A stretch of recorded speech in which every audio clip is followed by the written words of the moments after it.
تو ہمارے یہاں لبرل طبقہ جو ایکچولی کر رہا ہوتا ہے نا، ایکچولی اصل میں تو وہ یوں تھا، ایکچولی یوں تھا، تو شیطان نے بھی بہت سارے ایکچولی لے کر آیا ہوا تھا.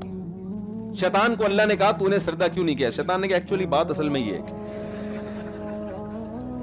کہ اس کو تو نے مٹی سے بھی نہیں، قرآن کہتا ہے سڑے ہوئے گارے سے، حمئم من صلصال مسنون، جس میں بدبو آ رہی تھی.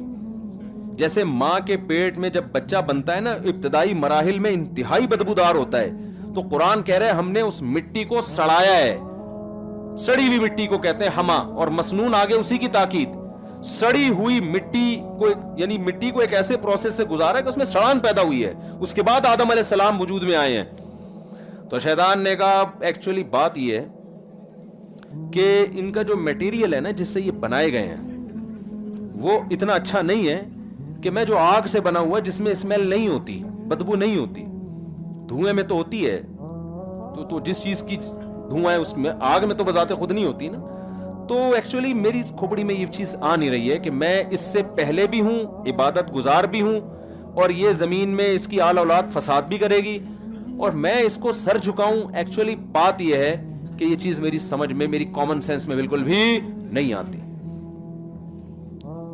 تو اللہ میاں کو بھی چاہیے تھا کہ شیطان کو دلائل سے جواب دیتے. کیا خیال ہے؟ ہم ہوتے تو ہم اللہ میاں کو کہتے، مشورہ دیتے کہ اللہ آپ دلائل سے شیطان کو سمجھائیں کہ بھئی بات اصل، یہ اللہ ہمارے ذمہ لگا دیتے کہ تم بتا دو. تو ہم شیطان کو کیا کہتے ہیں، ایکسکیوز می سر، بات یہ ہے کہ تھوڑی بات سمجھنے کی کوشش کریں. بات اصل میں یہ ہے کہ ٹھیک ہے آپ آگ سے بنے، یہ سڑے ہوئے گارے سے بنا، لیکن خدا کے آپ پر احسانات اتنے زیادہ ہیں. اللہ نے آپ کو بنایا نا آگ سے، آپ خود سے تھوڑی بنے ہو. تو جس اللہ نے بنایا ہے بھائی، جب وہی آرڈر دے رہا ہے تو پھر اس کے آرڈر کے مقابلے میں آپ یہ کیوں ایکچولی لگا کے رکھا ہوا ہے آپ نے؟ شیطان آگے سے جواب دیتا کہ میں مانتا ہوں اللہ نے بنایا، لیکن جب اللہ کو مجھے اس کو سجدہ ہی کروانا تھا تو مجھے بھی مٹی سے بنا دیتا. بتاؤ قیامت تک کسی کا باپ بھی اس عقدے کو حل کر سکتا تھا؟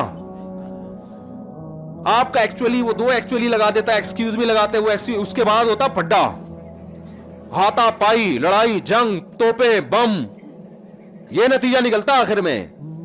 دلائل سے دنیا میں ہر آدمی بات کو نہیں سمجھتا.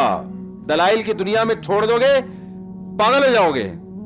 کسی حد تک تو دلائل چلتے ہیں، اس کے بعد اپنی عقل کے گھوڑے، وہ ان کو لگام دینی پڑتی ہے کہ بس بھائی آگے نہیں، اس سے آگے جانے کی اجازت نہیں ہے. وہ کیا ہے، جب انسانوں میں آپس میں ڈیبیٹ ہوگی دلائل کے انبار لگا دو.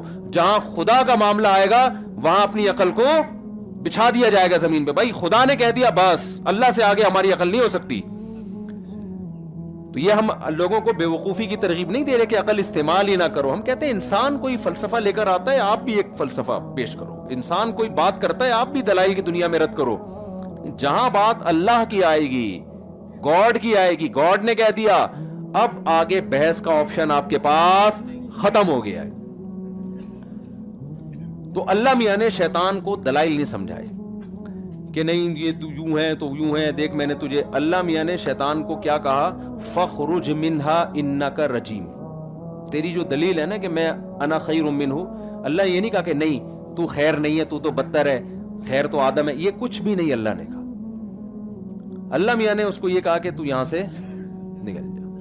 وَإِنَّ عَلَيْكَ لَعْنَتِي إِلَى يَوْمِ الدِّينِ، روز جزا تک میری لعنت تجھ پہ پڑتی رہے گی. شیطان کو چاہیے تھا جب خدا کو اس غضب کی حالت میں دیکھا تو اپنی بات سے رجوع کرتا، لیکن شیطان کا جو لبرل پنا ہے نا، جو اس کو پڑھا لکھا ہونے کا جو ایک ناز تھا کہ میں پڑھا لکھا ہوں اور میں کیوں خدا کی بات مانوں، اس تکبر نے اس کو کیا کر دیا، ہلاک. جب دیکھا کہ اللہ غضب میں آ کے نکال رہا ہے. دیکھو ایک بیٹا باپ کے سامنے اونچی آواز سے بات کرتا ہے، باپ کہتا ہے بیٹا جو بھی ہے اپنی آواز کیا کرو بس.